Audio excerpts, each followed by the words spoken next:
Nestled between winding rivers and ancient cypress swamps, the Mobile-Tensaw Delta is more than just a natural wonder. It's home to a string of small towns with big stories. From fishing villages to historic crossroads, each one has its own rhythm, its own flavor, and its own front porch view of the Delta and the history that has unfurled there.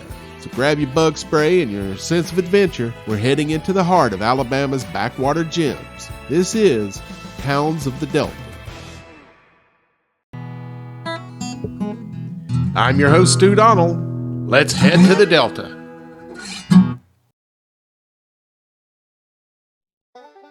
Foley, Alabama sits at the southern edge of Baldwin County, a place where the Delta gives way to Gulf breezes. What started as a railroad town carved out of timber country has grown into one of the fastest moving communities in coastal Alabama. But it still carries the rhythm of a place that remembers where it came from. Downtown Foley is the heart of it all. The old Louisville and Nashville depot still stands, now a museum, reminding visitors that this city was built on rails, lumber, and hard work. Just across the way, the Foley Centennial Plaza fountain rises and falls like a heartbeat, surrounded by shops, cafes, and the kind of small-town charm that feels lived in, not manufactured. Foley isn't just history, it's motion. The city draws millions each year with the OWA Entertainment District, a blend of amusement rides, restaurants, and live shows that light up the night sky. And just down the road, the Foley Sports Tourism Complex hosts tournaments that bring in athletes from across the country, turning quiet weekends into bustling showcases of energy and competition. Still, the land around Foley tells its own story. Rows of pecan trees, stretches of farmland, and the slow-moving Bon Secours River remind you that this is still Baldwin County, a place shaped by soil and water.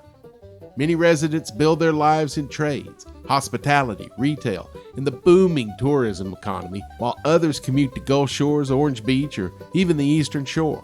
Foley is a snowbird haven, part hometown, part destination, part gateway to the Gulf.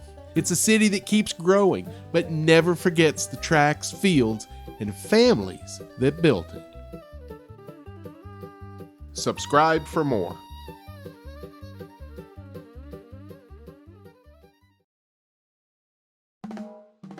Dauphin Island sits at the mouth of Mobile Bay, a narrow stretch of sand and pine that feels like the edge of the continent. It's a place where the Gulf rolls in slow and steady, and where the past is never more than a few steps away. For centuries, this barrier island has been Alabama's front porch, the first thing sailors saw, the last thing soldiers defended, and a quiet refuge generations of families have escaped to. On the eastern tip stands Fort Gaines, its brick walls weathered by hurricanes and time.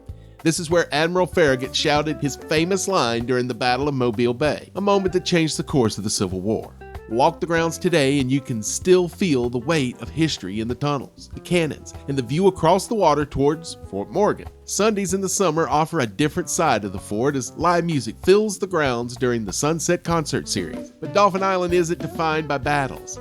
It's defined by nature. The island is one of the most important bird migration stopovers in North America. Each spring, exhausted warblers, tanagers, and orioles drop from the sky into the island's maritime forests, turning the Audubon Bird Sanctuary into a living kaleidoscope of color and sound. The sanctuary's trails wind through the pines, dunes, and native mounds, offering a glimpse of what the Gulf Coast looked like before condos and highways. To the west, the island stretches into a long, thin ribbon of sand, shifting, fragile, and constantly reshaped by the storms. Dauphin Island has always lived with the Gulf's moods. Hurricanes carve new inlets, tides rearrange the shoreline, and the community rebuilds again and again. People here understand that living on the edge of the sea means respecting its power. The estuarium, part of the Dauphin Island Sea Lab, is one of the Gulf Coast's best windows into the ecosystems that shape the Delta, Mobile Bay, and the Alabama coast. Inside, you move through salt marshes, rivers, bays, and open Gulf habitats brought to life with native species, from alligators and rays to the fish that define the local waterways. It's part science center, part aquarium, and part storytelling hub for the coastal world just outside its doors. The Mississippi Sound, Gulf, Mobile Bay, and the Mobile-Tensaw Delta are literally its backyard.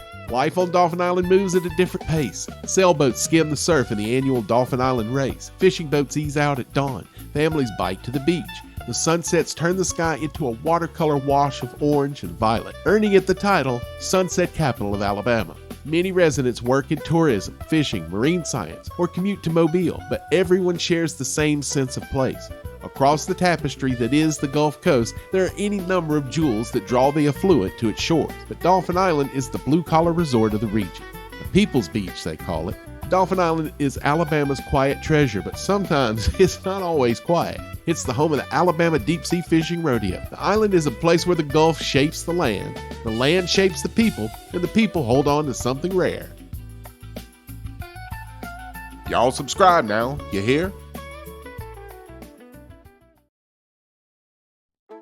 Tucked along the western side of Mobile Bay, just past the marsh grass and the slow bend of the industrial canal, sits a community with a name most folks drive past without ever wondering about. But Theodore, Alabama has a story. It's quiet, sturdy, and more influential than it lets on. The town traces its roots to the late 1800s, when the Louisville and Nashville Railroad carved a path through Mobile County.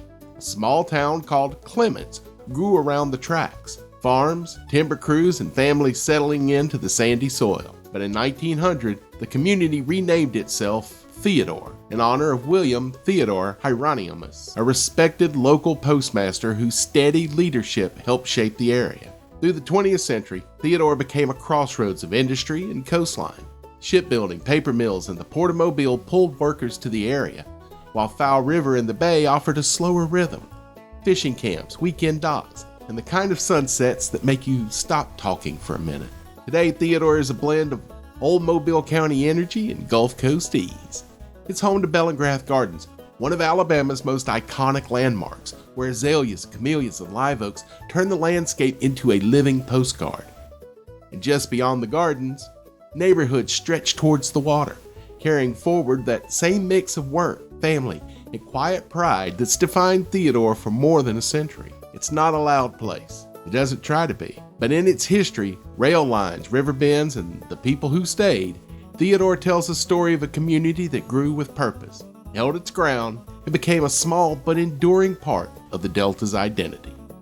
To learn more about America's Amazon, the Mobile Tensaw Delta, be sure to subscribe to Delta Safari.